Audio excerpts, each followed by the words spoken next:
Selamat hari Minggu. Firman Tuhan pada minggu kita hari ini diambil dari kitab Injil Lukas pasal 19 ayatnya yang pertama dan diakhiri di ayat yang ke-10. Demikianlah firman Tuhan, saya baca untuk kita semuanya. Yesus masuk ke kota Yeriko dan berjalan terus melintasi kota itu. Di situ ada seorang bernama Zakheus, kepala pemungut cukai, dan ia seorang yang kaya. Ia berusaha untuk melihat orang apakah Yesus itu, tetapi ia tidak berhasil karena orang banyak, sebab badannya pendek. Maka berlarilah ia mendahului orang banyak, lalu memanjat pohon ara untuk melihat Yesus yang akan lewat di situ. Ketika Yesus sampai ke tempat itu, ia melihat ke atas dan berkata, "Zakheus, segeralah turun, sebab hari ini aku harus menumpang di rumahmu." Lalu Zakheus segera turun dan menerima Yesus dengan sukacita. Tetapi semua orang yang melihat hal itu bersungut-sungut, katanya, "Ia menumpang di rumah orang berdosa."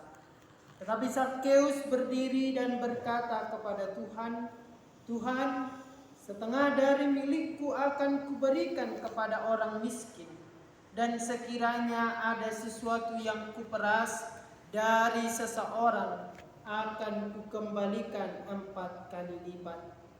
Kata Yesus kepadanya, "Hari ini telah terjadi keselamatan kepada rumah ini, karena orang ini pun anak Abraham. Sebab anak manusia datang untuk mencari dan menyelamatkan yang hilang."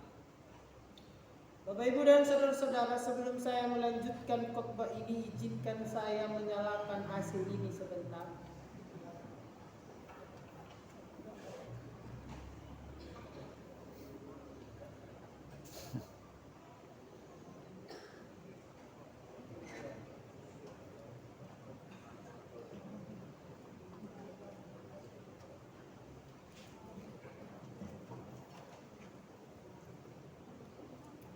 Baiklah, kita kembali lagi fokus pada firman Tuhan. Bapak, Ibu, dan saudara-saudara yang dikasihi Tuhan, pernahkah saudara atau Bapak Ibu ditolak? Bagaimana rasanya ditolak? Pasti kita semua tahu rasanya ditolak bagaimana. Apalagi ditolak perempuan, ya. Lalu pernahkah kita diterima? Pasti kita juga merasa pernah diterima. Apa yang kita rasakan ketika kita diterima? Pasti kita akan bersukacita, berbahagia, dan sangat-sangat bersemangat. Oleh karena itulah, diterima itu adalah kebutuhan orang. Ketika orang datang kepada sebuah komunitas yang baru, ketika dia diterima, alangkah berbahagianya. Bayangkan ketika dia ditolak, apa yang akan dirasakan.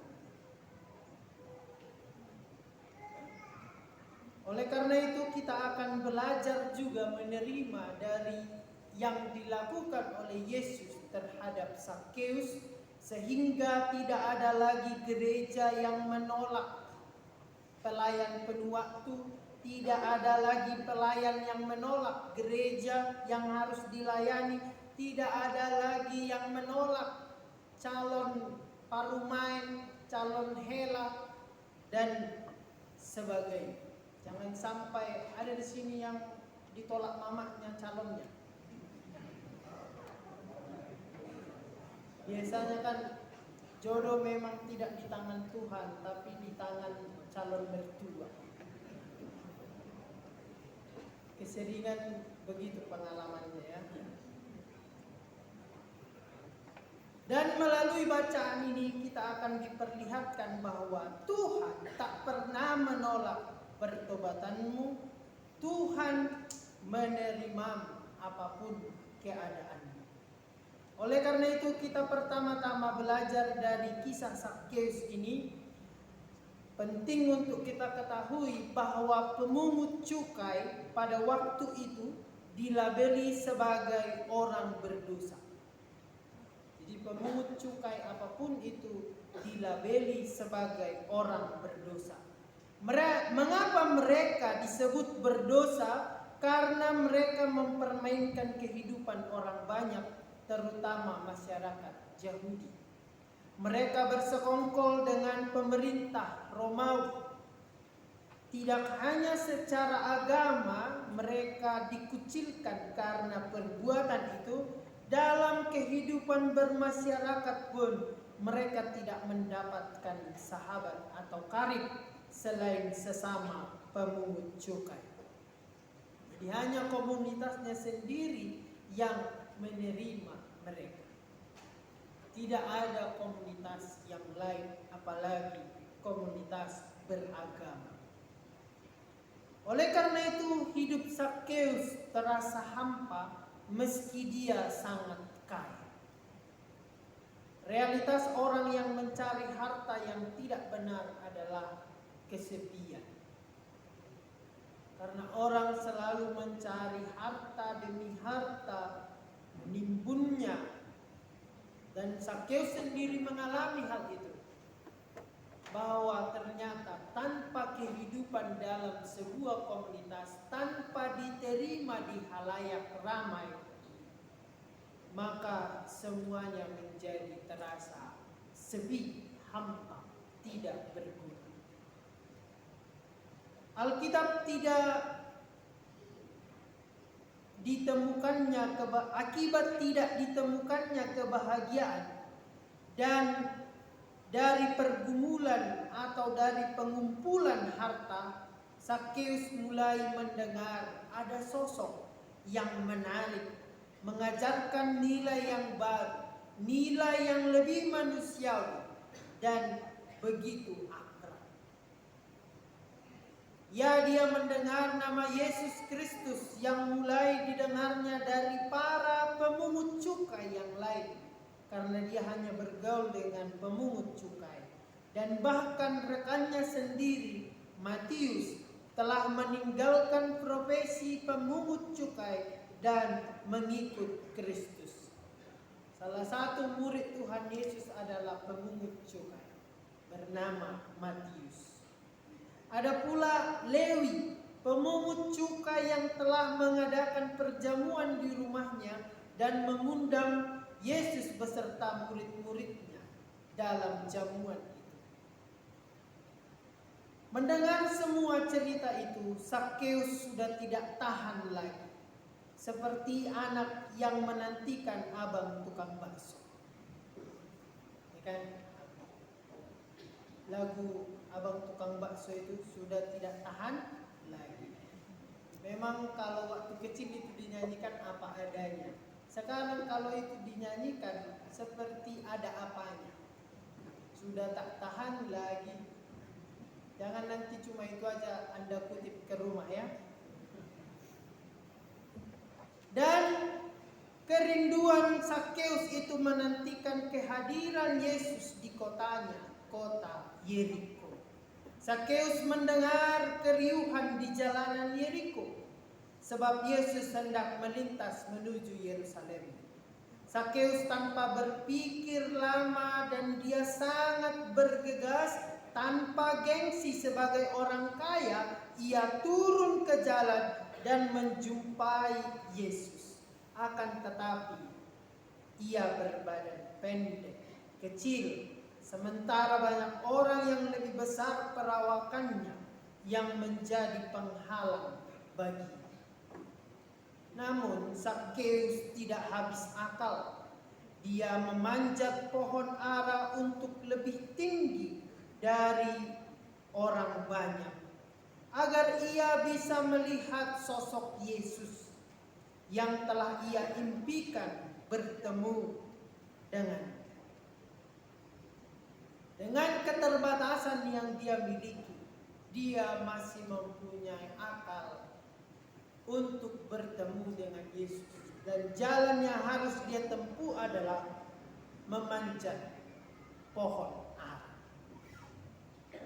Bapak, Ibu, dan saudara-saudara, begitu banyak yang menghalangi kita berjumpa dengan Yesus. Kita sering teralihkan oleh kepuasan diri kita, potensi kita, pengandalan diri yang selalu menonjol. Sangat jarang orang seperti Sakeus yang merisikokan martabat gengsinya untuk bertemu dengan Yesus Kristus. Dia datang dalam keadaan yang kecil, seperti anak-anak menyambut kerajaan Allah. Dan yang terkecillah yang menjadi yang terbesar di dalam kerajaan Allah. Bayangkan kalau sekarang ini orang kaya itu pasti ingin ditemui. Tentu mereka tidak mau menemui. Apalagi ini hanya sosok Yesus. Tapi dia mau turun ke jalan dan ikut bersama arak-arakan itu untuk melihat Tuhan Yesus Kristus. Sakeus mendengar keriuhan itu lalu tergesa-gesa menyambut Tuhan Yesus.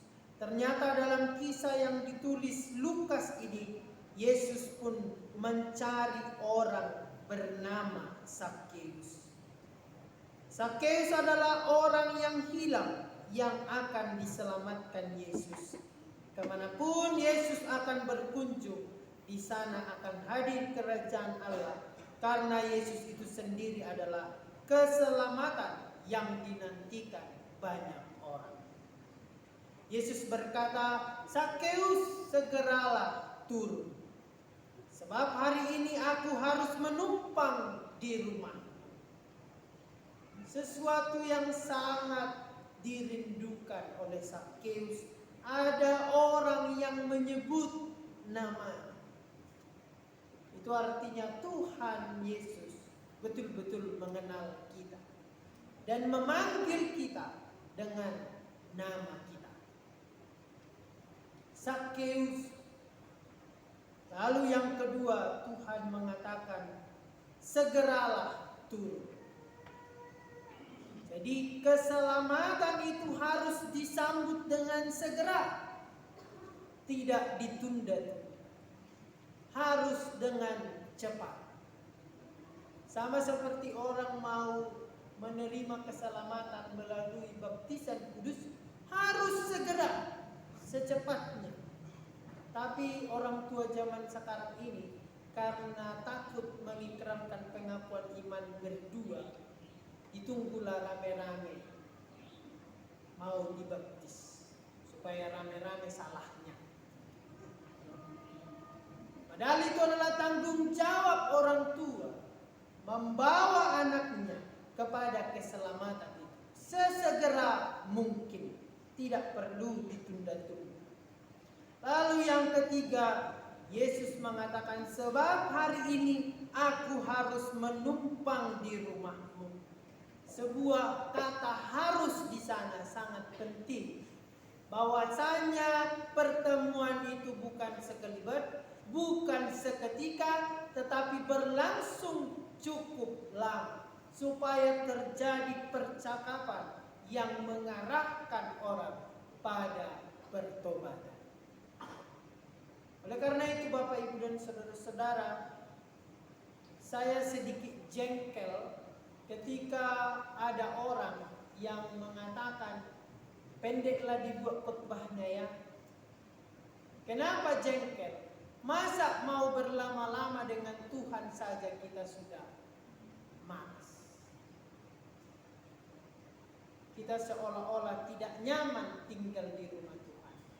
Padahal banyak orang yang nyaman tinggal di rumah Tuhan ini. Buktinya banyak yang bisa tidur di rumah Tuhan dibandingkan rumahnya sendiri.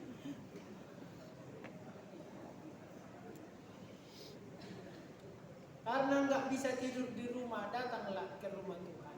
pasti Anda bisa tidur. Yang susah tidur, insomnianya atau apanya? Benar kan?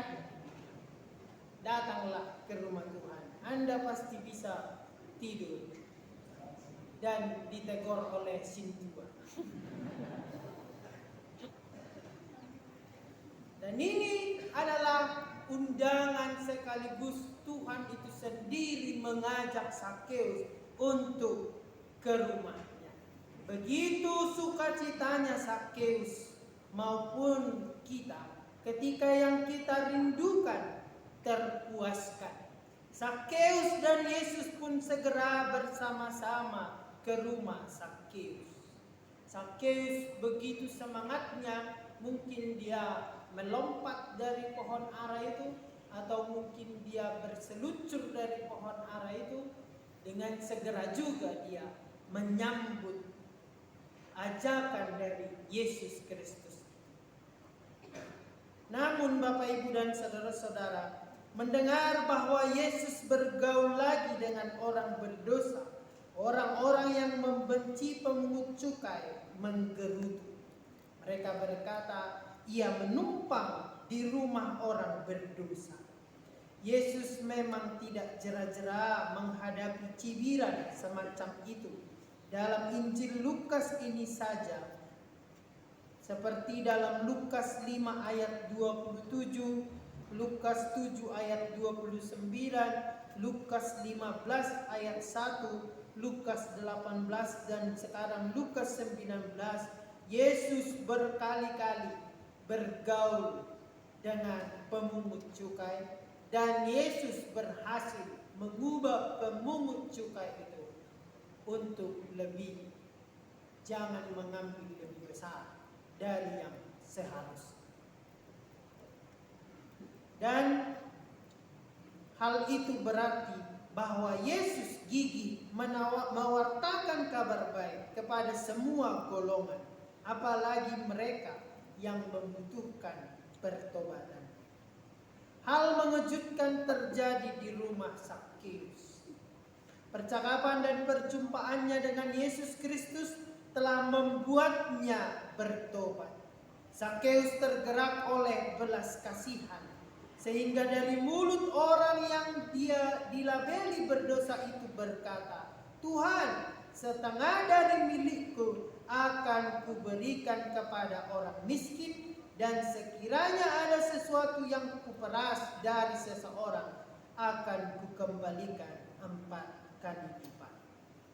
Hal ini hari ini telah terjadi keselamatan kepada rumah ini, karena orang ini pun anak Abraham, sebab anak manusia datang untuk mencari dan menyelamatkan yang hilang. Bagaimana Sakeus merespons Tuhan, lalu bagaimana Tuhan juga merespons apa yang dilakukan oleh Sakeus. Ini adalah hal yang sangat menarik bagi kita semua, bahwa Tuhan itu sangat berkuasa untuk mengubah kita menjadi orang yang lebih baik.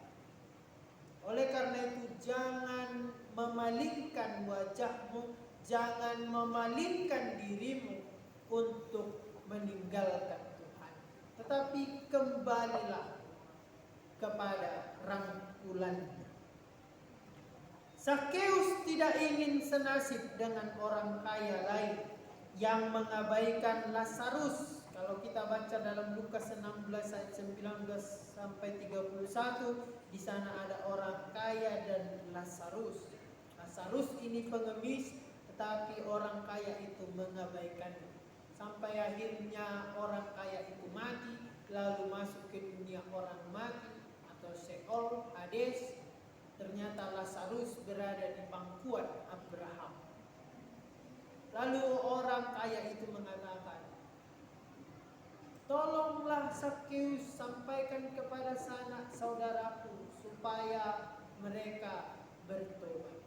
Lalu Tuhan atau Abraham menjawab, mau orang dari, kalau mereka mengabaikan yang dikatakan nabi dan pemberita kabar baik.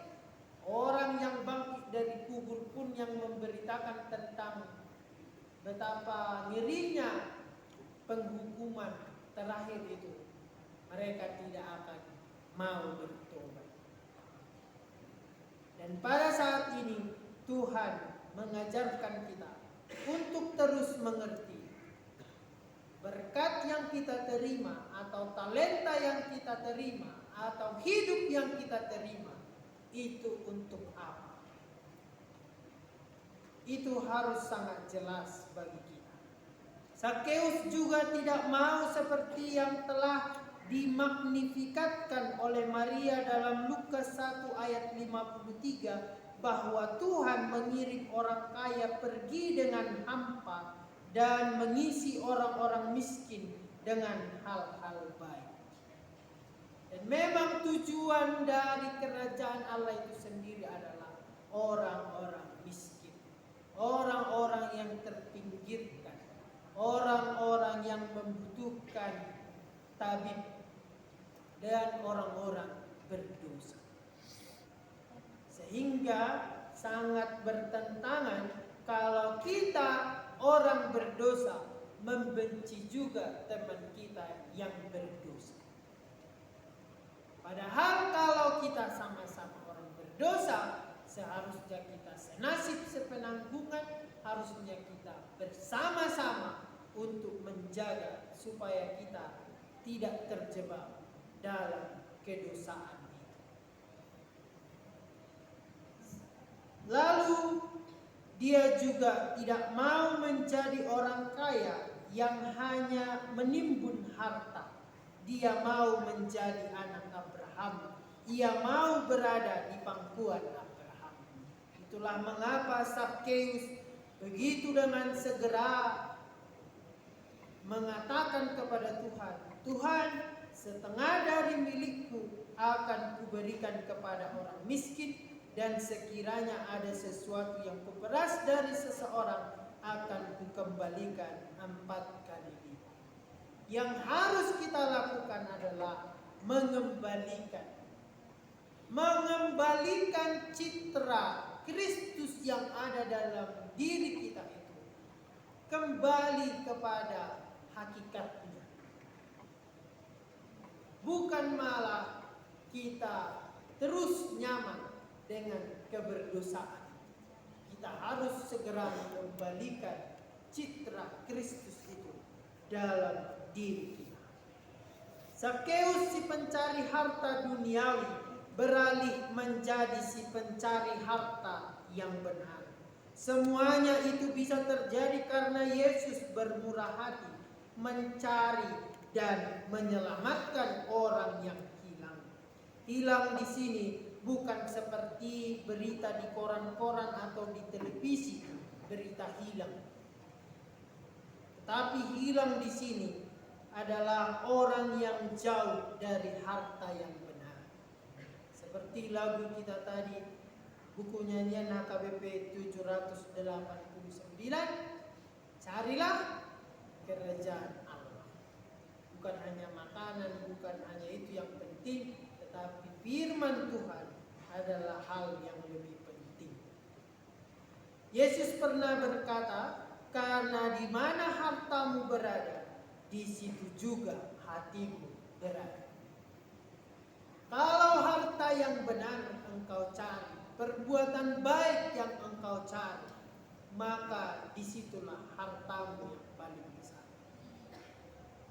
Tapi kalau hanya harta duniawi ini saja, maka hidupmu akan berakhir seperti Sakeus yang hampa, kesendirian, hanya ingin bersaing, hanya ingin pamer, dan tidak sama sekali membantu orang lain.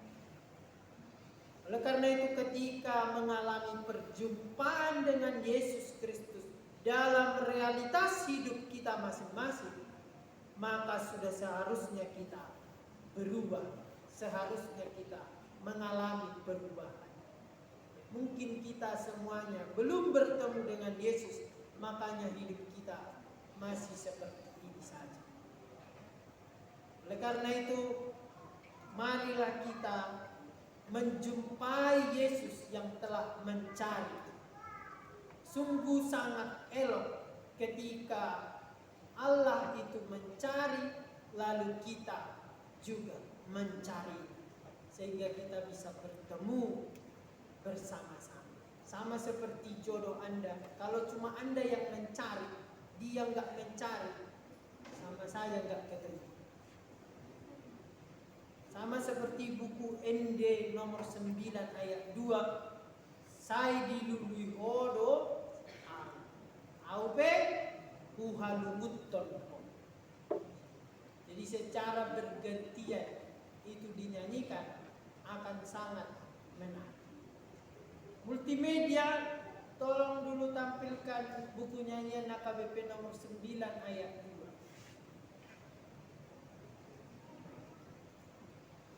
Adakah di situ multimedia? Sudah?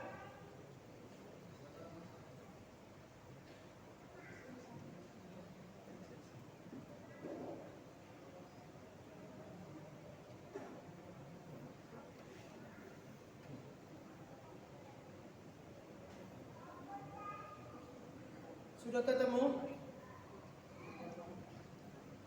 Udah. Belum.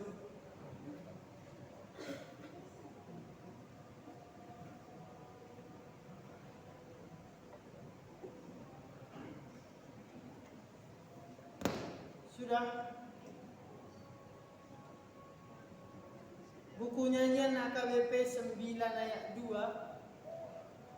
Nanti kita nyanyikan, coba perempuan menyanyikan engkau mencari akan dagu, lalu nanti laki-laki menyanyikan dan aku rindu padamu.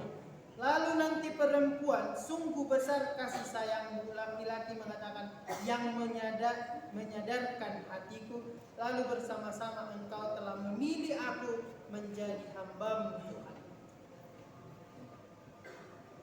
Bisa? Kita nyanyi ayat 2 saja ya.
Kalau di bahasa Batak itu lebih romantis. Jadi seperti itulah Tuhan itu mencari. Lalu apakah kita betul-betul merindukan Tuhan seperti Zakheus ini? Kalau memang kita betul-betul merindukan Dia, tergesa-gesalah untuk menemui. Jangan biarkan Tuhan itu terus mencintaimu apapun yang kau lakukan, tetapi cobalah menghargai cinta kasih Tuhan itu di dalam kehidupanmu. Oleh karena itu, Bapak Ibu dan saudara-saudara, carilah harta yang benar, yaitu Tuhan melalui firman-Nya. Yesus tidak mengabaikan Zakheus. Yesus tidak melambaikan tangan saja kepadanya ketika dia di atas pohon lalu mengatakan, "Hai Zakheus, lalu pergi dan meninggalkan dia. Tetapi Yesus menyapanya. Yesus bahkan menjumpainya, mendatanginya. Bahkan Yesus mengikuti Zakheus ke rumahnya. Begitu juga kita. Yesus akan mengikuti kita ke rumah kita masing-masing untuk terus bersama dengan kita. Yesus mencari dan menyelamatkan kita. Ia telah memberi kita pengampunan dan keselamatan. Cinta macam apa lagi yang kita cari-cari? Tidak cukupkah cinta Yesus itu bagi kita? Dia telah memberi seluruh hidupnya hanya untuk kita. Mari segera berbalik dan menyambut tangan terbuka Yesus yang hendak memeluk kita untuk terus bersama-sama dengan kita menghadapi setiap pergumulan persoalan kehidupan ke depan. Memberi adalah harta yang benar, mengumpulkan adalah kekhawatiran. Orang yang mencari kebenaran akan menemukannya. Orang yang telah menerima pengampunan dan keselamatan adalah orang yang telah bertobat dan mengubah hidupnya. Selamat bertemu dengan Yesus dalam kehidupanmu sehari-hari yang terus dan telah mencari dan menyelamatkan. Amin. Mari kita bersatu di dalam